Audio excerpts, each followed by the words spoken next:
As you are, if you turn in your Bibles to Exodus chapter 20, we are continuing our study of the Ten Commandments as we move our way through the book of Exodus. And, if you're just joining us or if you're new to Christianity, then I know what this might seem to you. We get to the Ten Commandments, these lists of rules or laws, and what we think or what we have a propensity to think is, this is just the problem with Christianity. This is just the problem. They're all about these tight moral laws and codes. They're about restricting my freedom, restricting life. But I want to remind you what political philosopher Remy Brock said. He said, the Ten Commandments were not given to take a once liberated people back into another type of slavery.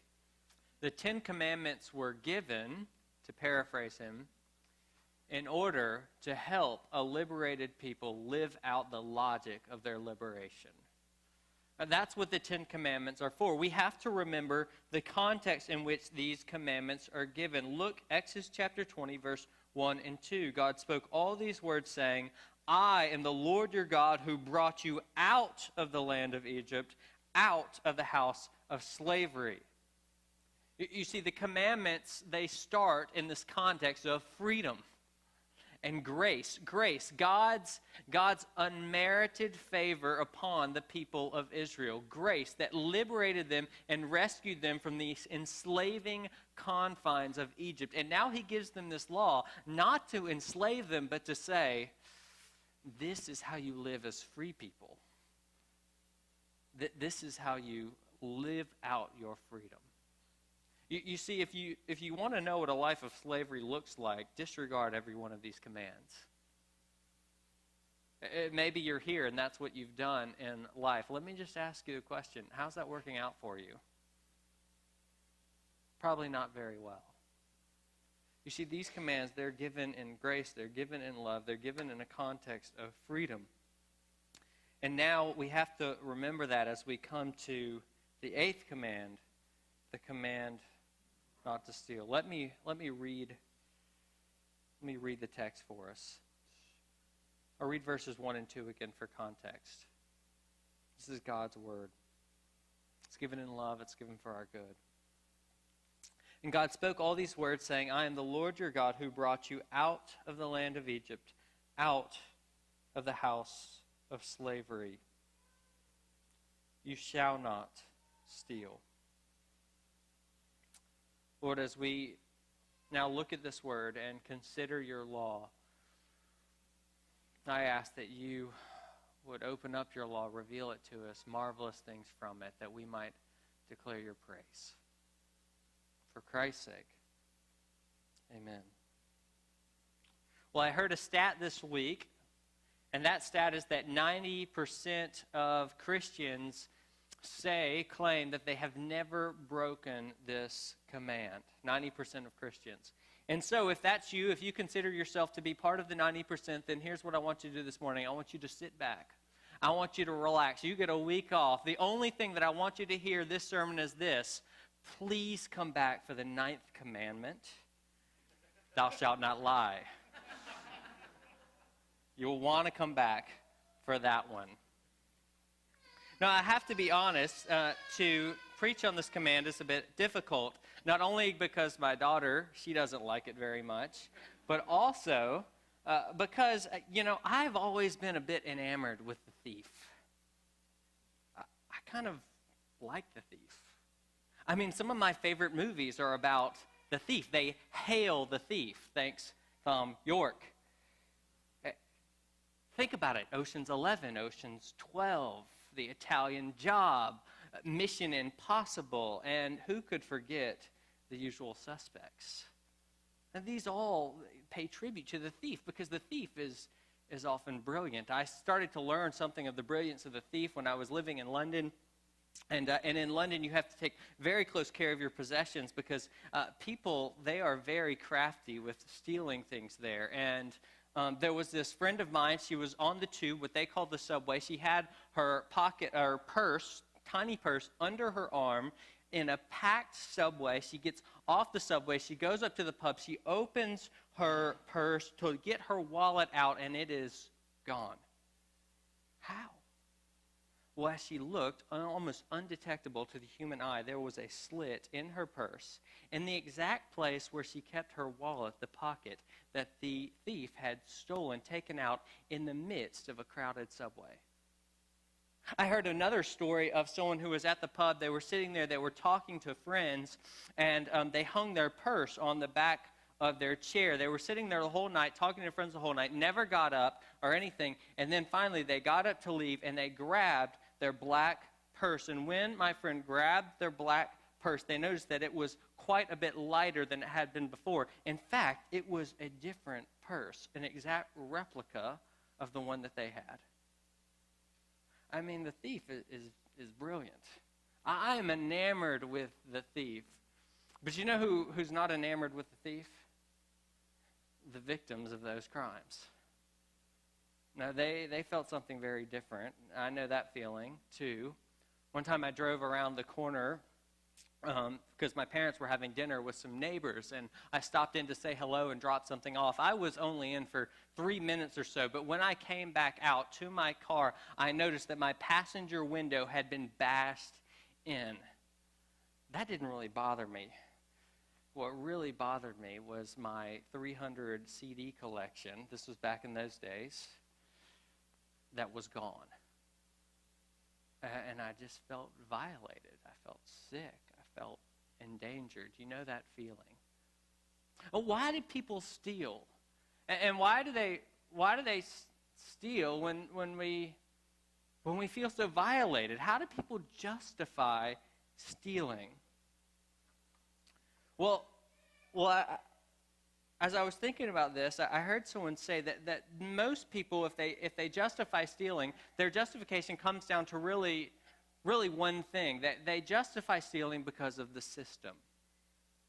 And I think that's right. We either justify the stealing because we are part of the system and it's just what people do in the system, or we justify stealing because we are acting in protest against the unjust system. And that's how we justify stealing. In the book of Luke, we meet three thieves toward the end. And one of those thieves, well, he stole because he was just part of the system. We are introduced to him. He's a tax collector. His name is Zacchaeus. Luke 19, verses 1 through 10, says that Jesus entered Jericho and was passing through, and behold, there was a man named Zacchaeus. He was a chief tax collector and was rich. And he was seeking to see who Jesus was. But on account of the crowd, he could not, because he was small in stature. So he ran on ahead, and he climbed up a sycamore tree to see him, for he was about to pass that way. We are introduced here to Zacchaeus. We are told that he is a chief tax collector, and unlike people who collect taxes today, I imagine, tax collectors in Jesus' day were quite rich. It was very lucrative because, you see, when they would go and take people's taxes, they would also take a little bit more. They would skim some off the top through bribes or through forcing people or violence or whatever, and they would pad their wallets, and they would become rich as other people became poor, having to pay taxes under the oppression of the Romans. But if you asked a tax collector, why are you stealing? They'd say, well, this is just part of the job. It may not be legal, but everyone does it. And the Romans, they know we do it. They're okay with it. It's just the system. We know a lot of people, and we have heard lots of stories in the last 15 years about people stealing because it's just the system. Think of all the companies who have stolen from their investors, their customers, the government. Usually pushing the bounds of legal activity, sometimes even staying within the legal lines, but all the while defrauding their clients of millions and billions of dollars. You think of names like Tyco and Enron, Merrill Lynch, WorldCom, Quest. But that's just the system. And all the while they're sometimes having up to $30 billion of profit losses, they're paying out upper-end executives bonuses of up to $3 billion. But that's just what you do. It's the system. Well, it's part of this unjust system, I think, that causes some people to react and protest against the system. We meet later on in Luke 23, 2 other thieves, and these were thieves who acted out against the system. Jesus is going up to his crucifixion, and we read in verse 32, 2 others who were criminals were led away to be put to death with him, that is Jesus. And when they came to the place that is called the Skull, there they crucified him. And the criminals, one on his right and one on his left. Well, Luke calls them criminals, but Matthew tells us exactly what kind of criminals they were. They were robbers or brigands. A brigand was someone who was willing to use force to rob someone on the highway or something. And of course, they would justify it because they would say, the unjust Roman system calls for this. We have to make things fair. Or maybe I have to do it because I am in need or my family is in need, or at least I am doing this as a way to protest against the awful, evil system. People like Zacchaeus. We have numerous examples of this throughout history, but probably none of them more famous than Robin Hood, who robs from the rich and steal to give to the poor. And we are told that this is justifiable because the rich nobles, well, it's an unjust system and they oppress the poor people, and so he is justified in doing that. I think that many people today, they probably justify their stealing through one of these 2 ways, that they are either acting in concert with the system or they are acting in protest against the system. Maybe even, I think, many of those 10% of Christians who would actually admit to breaking this law. Well, what ways do we do that today? What are some common ways in which people steal? Well, let's consider them. I mean, employees steal from their employers. I heard a stat this week that some 80% of theft is internal, and I wonder if that includes the most common type of theft, that of underworking and being lazy on the job. When you steal hours and time from your employer, but you justify looking at the internet and time surfing Facebook and other things because, your income is not that much. And besides, your employer, this system is corrupt. He makes 20 to 30 times what you do, so it's justifiable, right? Well, employers, for their part, they certainly also steal from employees by underpaying, by not giving proper benefits. Of course, they're just acting as a part of the system because that's what the market price is. That's how it's set. And you can underpay people because it's completely justifiable. This is Santa Barbara, and people will move here because it's Santa Barbara. And they'll do extra work for less and live in horrible conditions because that's just what they do to pay for it. This is how it works. But of course, the Bible roundly condemns this kind of stealing. Jeremiah 22:13, woe to him who builds his house by unrighteousness and his upper rooms by injustice, who makes his neighbor serve him for nothing and does not give him his wages. Okay, the Bible condemns underpaying people, or paying people late, or paying them not on time, or refusing to give them, or making them worth more than what was agreed upon. The Bible condemns that. In fact, Leviticus 19:13 says that to delay or deny payment equals robbery. You shall not oppress your neighbor or rob him. The wages of a hired worker shall not remain with you all night or until the morning. In Deuteronomy, we're told exactly why. Because the poor are in need and count on the money. So employees steal from their employers steal from their employees, and many feel that the government steals from us with all the taxes that they they exact upon us, and then they exact all these taxes, and they promise these services, but we know full well that they'll never be able to pay these services. I'll never get my full Social Security amount. It just won't happen. And therefore, it's probably because of that that some of us feel justified in not giving all the, not saying all the money that we've earned and not reporting all our earnings, and maybe that's why we feel justified in actually making sure that we use every single loophole to make sure that we give the exact lowest amount. Or maybe that's why we feel justified in maybe taking unemployment benefits when we're really not unemployed. We're retired and we don't need those benefits. But hey, everybody does that in the system.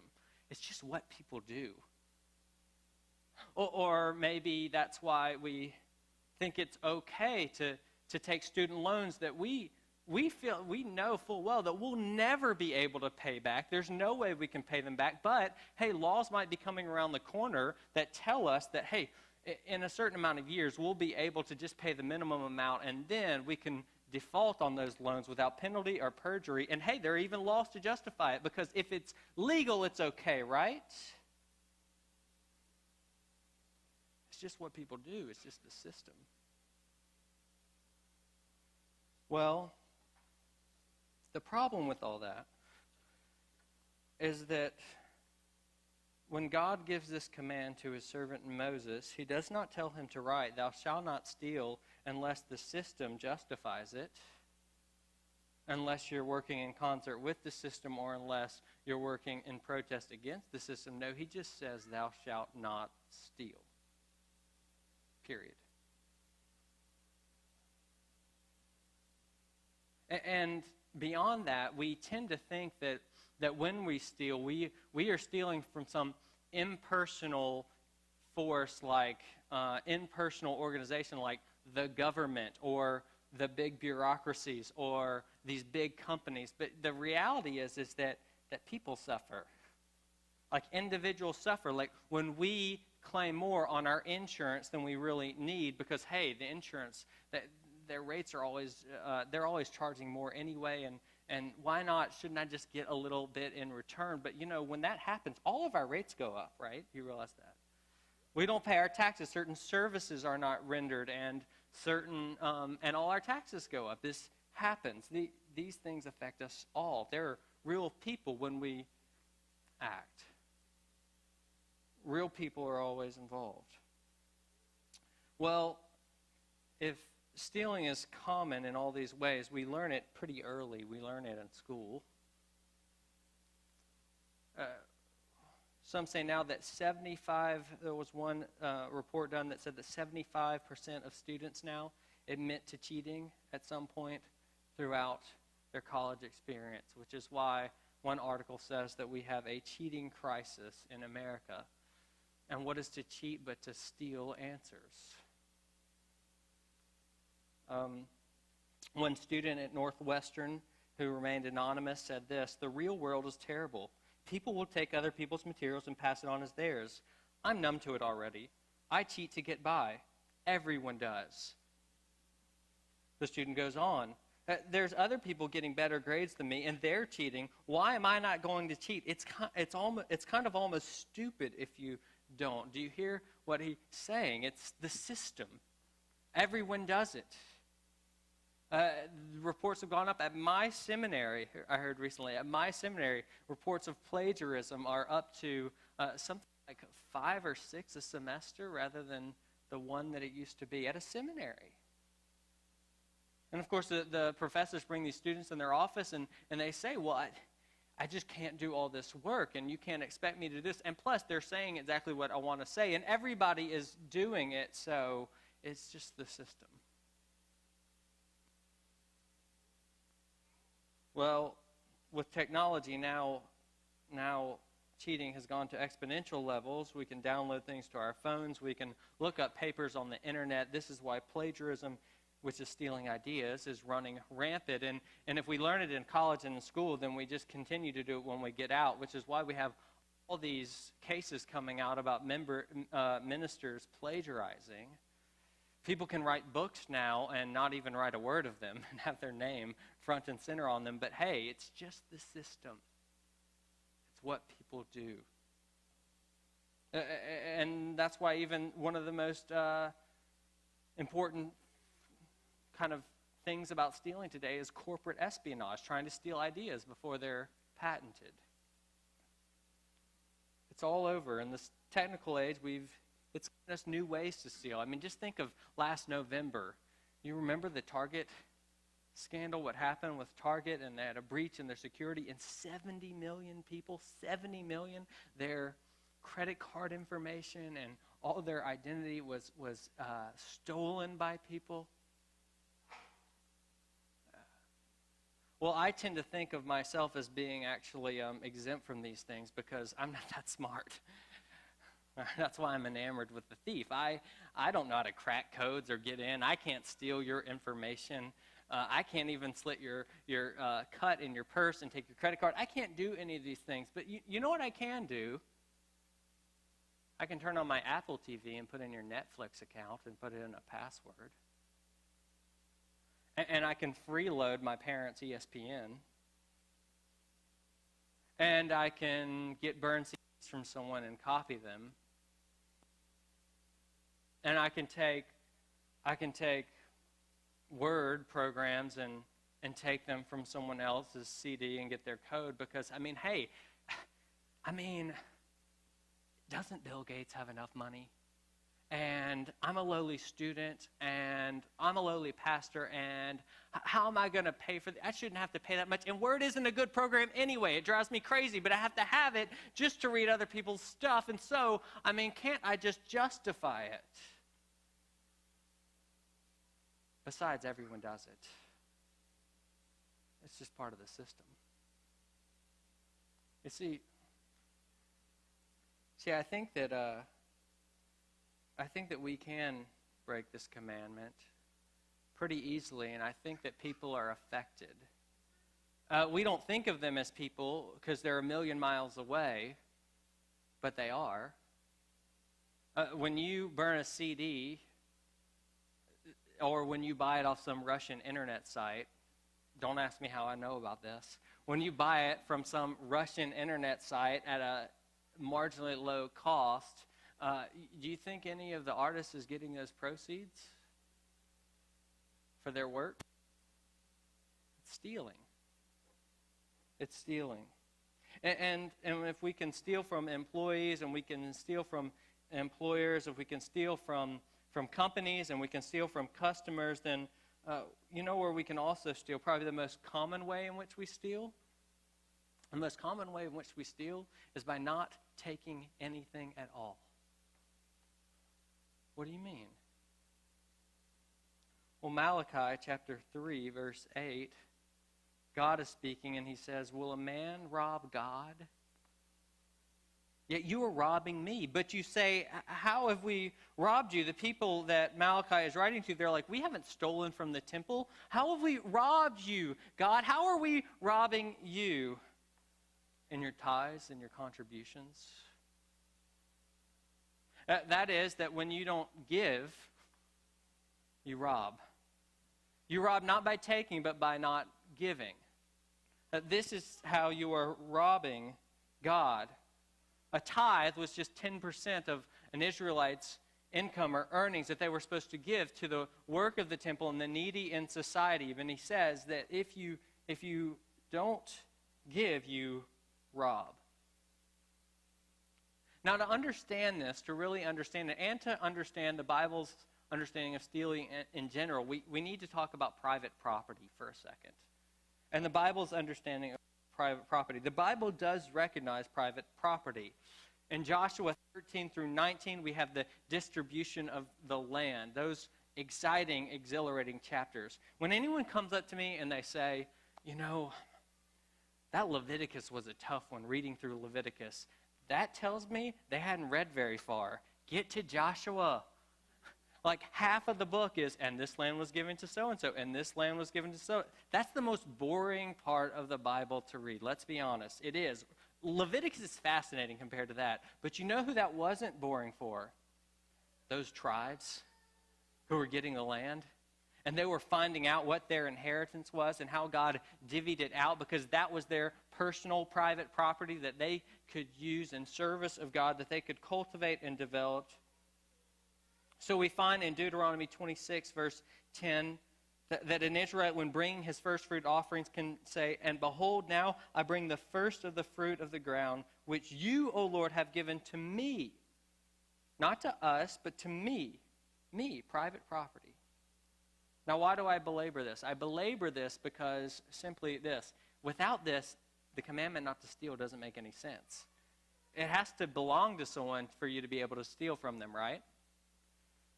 But while the Bible does recognize private property, that recognition is seriously qualified.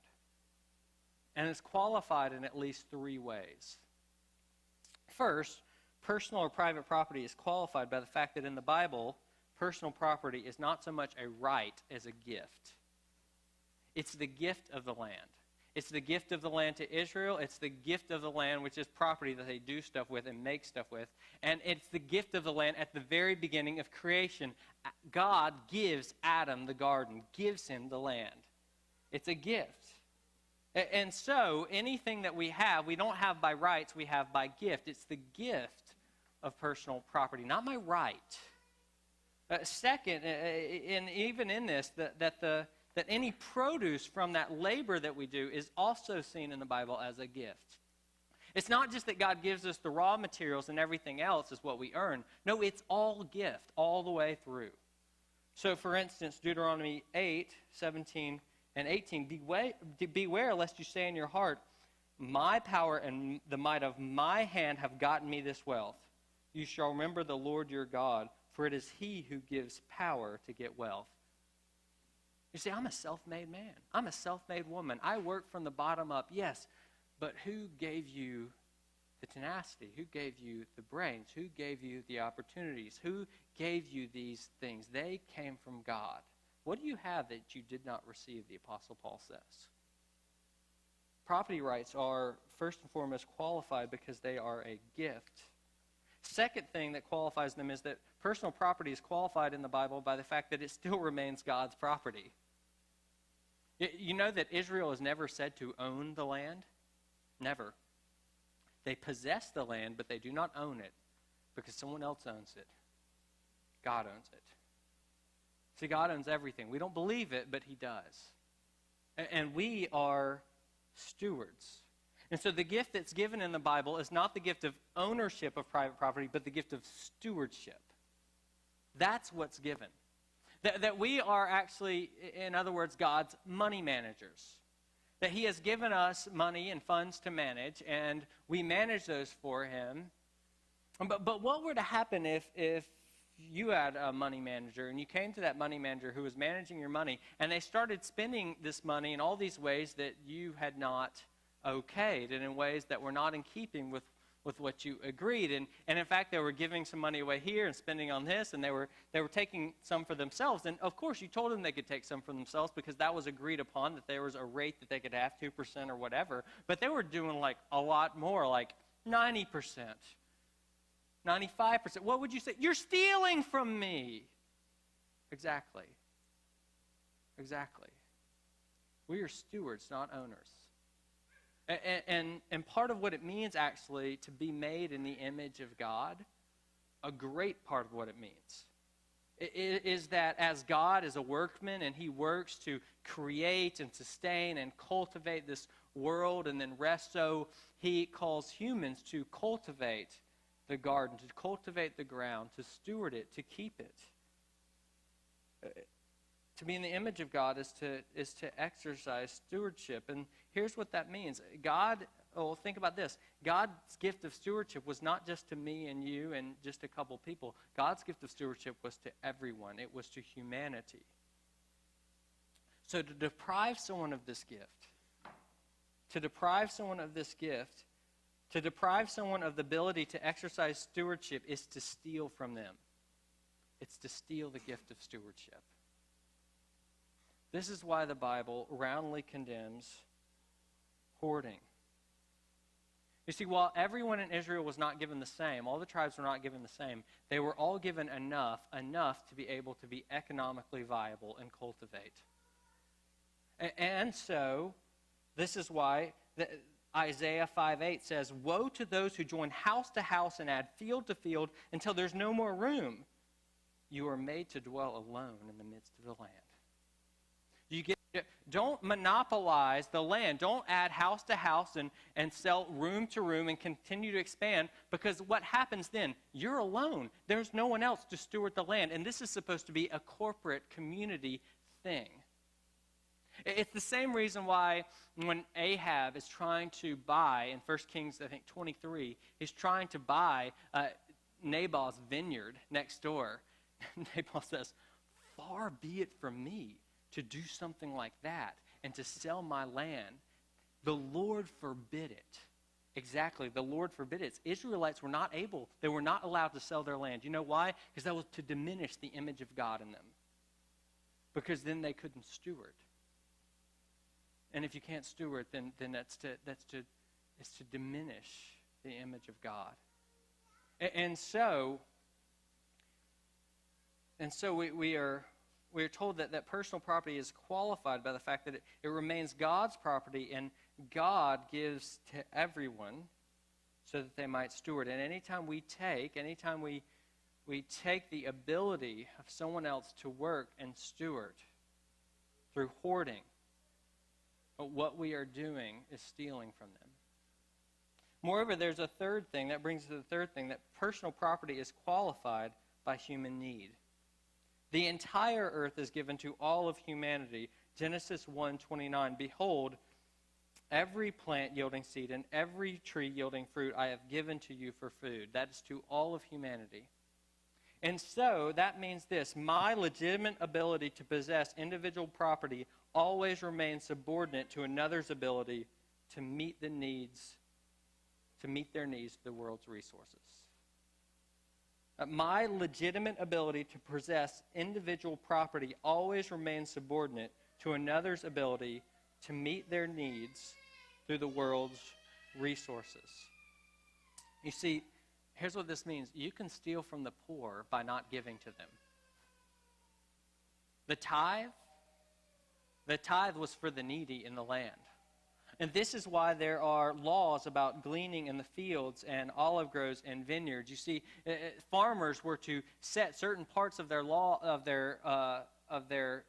produce aside. They weren't to pick up things on the ground, and they were to keep corners that people could actually take, the poor. So Leviticus 19:9 says this: "When you reap the harvest of your land, you shall not reap your field right up to its edge. Neither shall you gather the gleanings after your harvest. And you shall not strip your vineyard bare, neither shall you gather the fallen grapes of your vineyard. You shall leave them for the poor and for the sojourner. I am the Lord your God." Now you would think, after all that plowing and clearing and sowing and harvesting, that one would be entitled to 100% of the produce, right? I should be entitled to the 100% of my hard work. It's not ownership, it's stewardship. And you have to actually give some of that away, because it's not just for you, it's qualified, it's for everyone. I don't possess all my money. I'm not a steward over 100% of my money and my possessions. No. And so, verse 13 states in Leviticus, after commenting on and after telling them about the gleaning laws, it says, "You shall not oppress your neighbor or rob him." To not give to the poor, to not make sure that their needs are met, well, that is a form of stealing. So in a landmark study a couple of years ago by two sociologists, Christian Smith was one of them, they looked at tithing and giving in American congregations, amongst American Christians. The wealthiest, aired earlier, of all Christians that have ever lived. And some of the numbers are quite astounding. The average amount of money that the average evangelical Christian gives away a year, 2.9%. 72% of American Christians, though, give less than 2%. and it's less than 9% that give a tithe. That is only less than 9% give a tithe of their income away, give 10% of their income away. And here's the most astounding one of all. Less than 20%, or over 20% of Christians in America give nothing away, not one dime. This isn't just to the church. This is just to anything.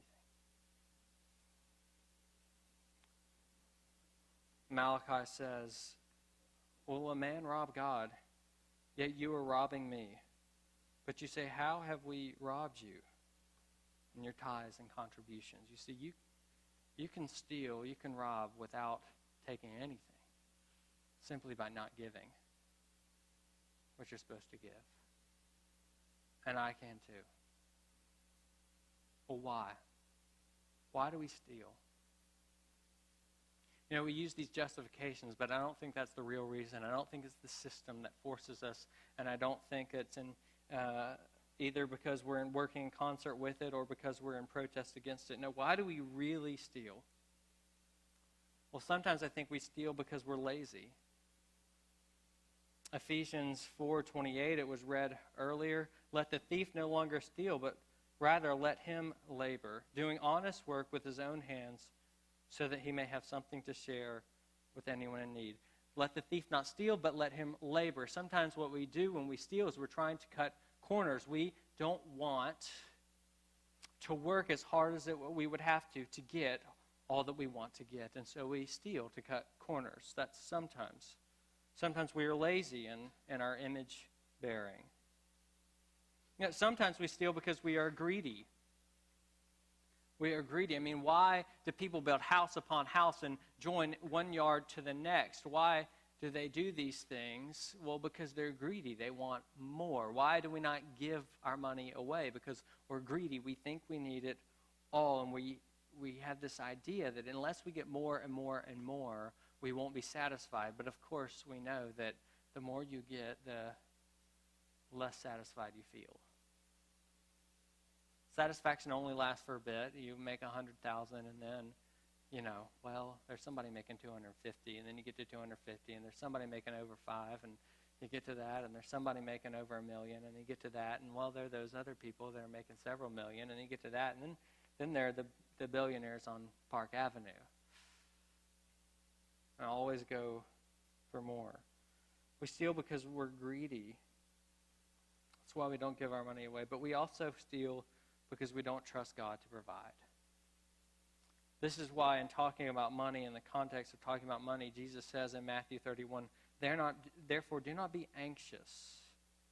Anxiety is the opposite of trusting God. Do not be anxious, saying, what shall we eat, or what shall we drink, or what shall we wear? For the Gentiles seek after all these things, and our heavenly Father knows that you need them. And so he commands us to pray for daily bread. Give us this day our daily bread. Why? Well, we read it in Proverbs 30, verse 9.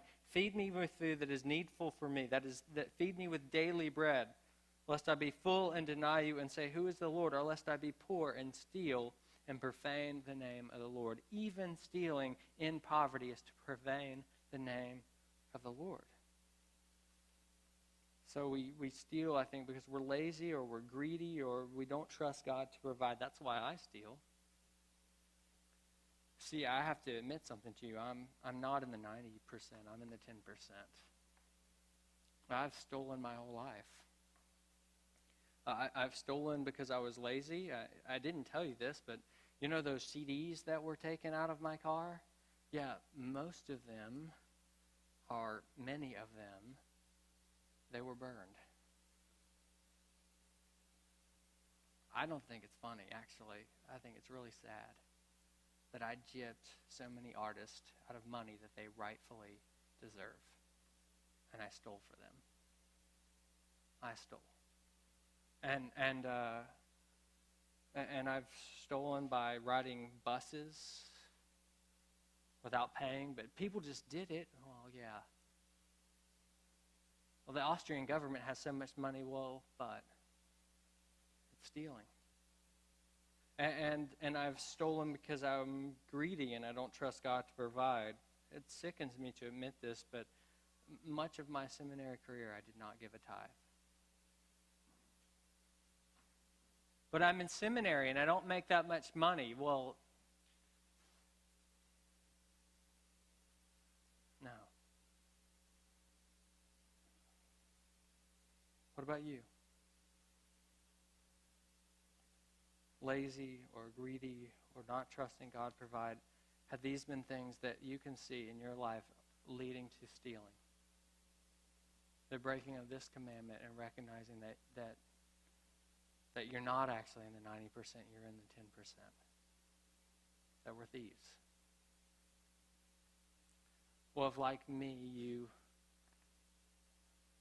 feel the weight of conviction over these things and what you've done, can I remind you about those thieves that we met earlier in the Gospel of Luke? We meet a thief named Zacchaeus. He climbs up a sycamore tree to see Jesus, and we pick up the story in verse 5. And when Jesus came to the place, he looked up and he said to him, Zacchaeus, hurry and come down, for I must stay at your house today. Your house. So he hurried and came down, and he received him joyfully. And Zacchaeus stood and said to the Lord, Behold, Lord, half of my goods I give to the poor. And if I've defrauded anyone of anything, I restore it fourfold. And Jesus said to him, Today salvation has come to this house, since he also is a son of Abraham. For the Son of Man came to seek and save that which is lost. You see, what we have here is a story of a repentant thief. He meets Jesus and things are changed. He meets Jesus and he starts living not a life of stealing, but a life of justice, of pursuing justice. He's giving his money away 50%, and he's going back, and anyone he has defrauded, he is restoring fourfold. He is seeking justice. That's what God does. That's what happens when Jesus meets someone. Salvation has come to his house. And what about those other thieves that we met later on? Well, we read in Luke 29:39 that one of the thieves who was hanging there railed at him, that is Jesus, saying, Are you not the Christ? Save yourself and us. Maybe some of you feel that this morning. You were railing at him because you do not like this message. You're railing at him because you feel convicted before him. But the other rebuked him, saying, Do you not fear God, since you are under the same sentence of condemnation? And we indeed justly, for we are receiving the due reward of our deeds. But this man has done nothing wrong. And he said to Jesus, Remember me when you come into your kingdom. You see, he saw that this man saved others. And that's precisely why he couldn't save himself. That he was hanging there as a thief for thieves. That he was taking on the just due penalty, the reward for the deeds of thieves, so that thieves might go free. And so he said to him, Truly, truly, I say to you, today you will be with me in paradise. You see, when we meet this Jesus who died as a thief in the place of thieves, and we put our trust in him and we receive his salvation, salvation can come to our house, and we can be people through whom the power of his salvation and justice reaches this world.